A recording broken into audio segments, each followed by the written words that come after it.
the liberation struggle in the Kavango West Region.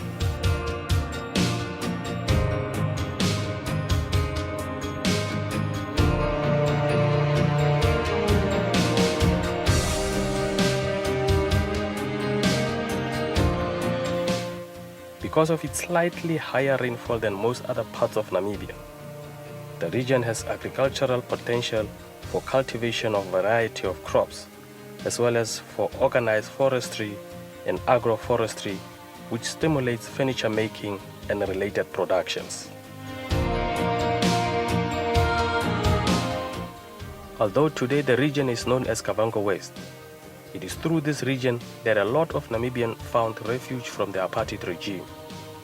Many rural women supplied food and shelter to many plant fighters, while the position of the church in the region was to speak up against human abuse and illegal detention of civilians.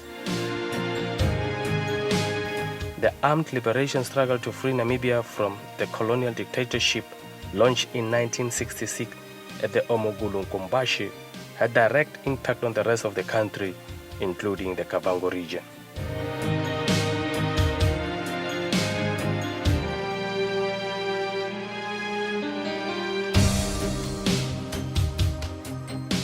The historical landmarks and battle sites found across the country today are evident to the many wars fought by colonial troops and natives.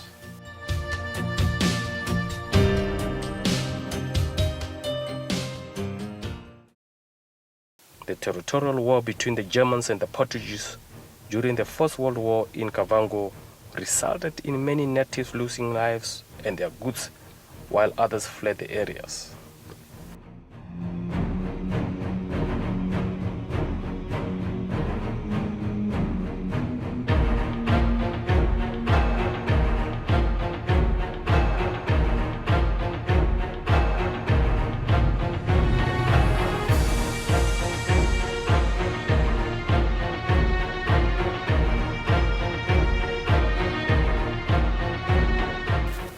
The heroes and the heroines today who live to retell the stories recall the history of Kavango and the struggle to liberation as bitter. The Germans attacked the Portuguese post here, and there were many casualties happened there. Even today, if you go the other side, you can find a memorial stone of the Portuguese, where they buried those Portuguese police who just died in that attack. It was in the First World War, and the war came.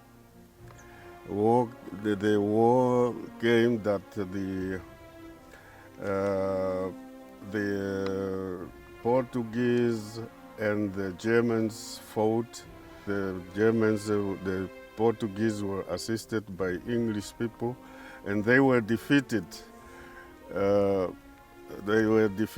Just eastward of Kavango. Then they have taken the British soldier took Kurenkuru, and there was then agreement between the Portuguese and the Germans to see and to decide where the border of Angola and the so-called English territory would be. And it was shifted 30 kilometers from here to Katwitwi. That is the history of this place we are now. The war between the Portuguese and Germans dates back to 1886, after an agreement signed between the two groups collapsed. At that time, Kavango was still a virgin land, and Nkurenkuru, formerly known as Kurinkuru, was mostly occupied by the natives from both sides of the river.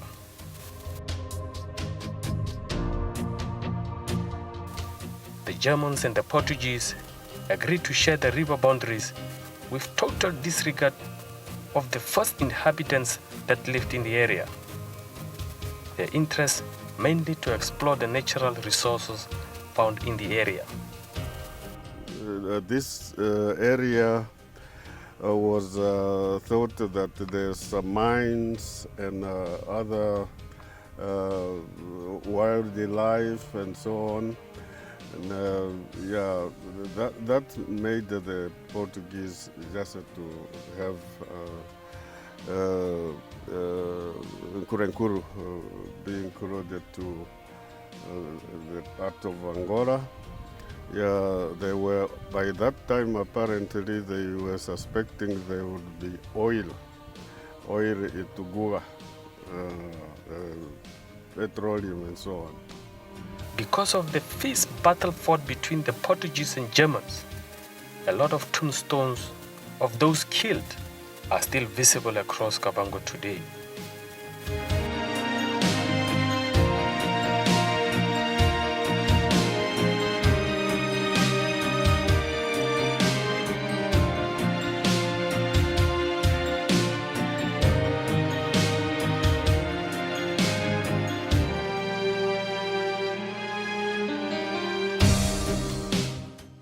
According to Joseph Kanjimi, the church played a significant role during the dark days of the liberation struggle. The difficult time of war, the church did not hide itself. It plays a very important role, especially here in Kavango, even in the other division and in the other areas. Ausiku recalls the arrival of the Finnish Missionary Society, which began its work in Kavango from 1929. Christianity is gateway into Kavango West. It was also Nkurenkuru. First, the Roman Catholics came here, and they were unsuccessful. They went back, and the Lutheran missionary came here in 1926, and they established the mission station here. Our late Deacon Isdar Mukorabi, they were the people that see to distribute those people from Rundu to Kurenkuru and from Kurenkuru to Nyangana. That was the mission station where the returnees of SWAPO members who were exiled, they were placed there. As part of its stand against injustice in Namibia and against the illegal confiscation of land as stated in the Odendal Plan, a group of representatives from church was selected, including Joseph Kanjimi, to attend the summit, which was to discuss Resolution 435 in Geneva, 1981. Me and Hans Rell for the Christlich Democratic Party that time. This party was formed in order to protect the members of SWAPO because they were discriminated very much before independence. And then the church come up with this plan, in other words, to protect the members of SWAPO.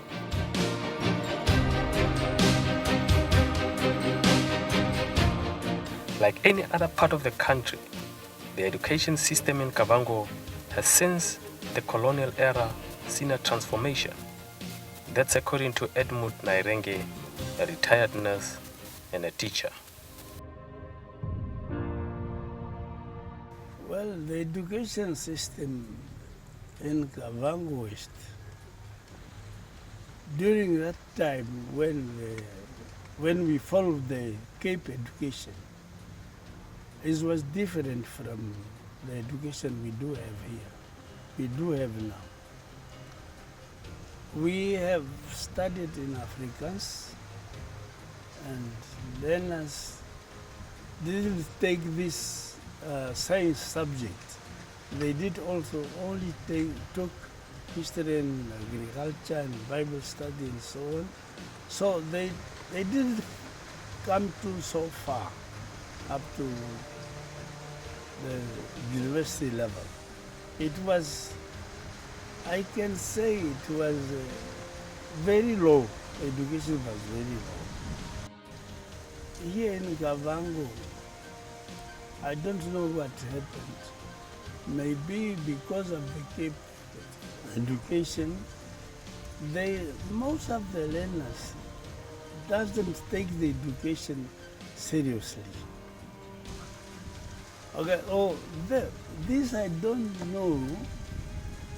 Sometimes because, in my point of view, this extended African family is also a way of learners are not interested in education, because you see, you can go to school. You can't finish the education.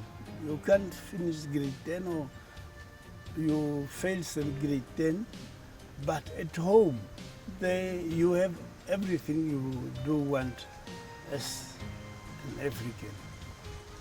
People, your parents are taking care of you.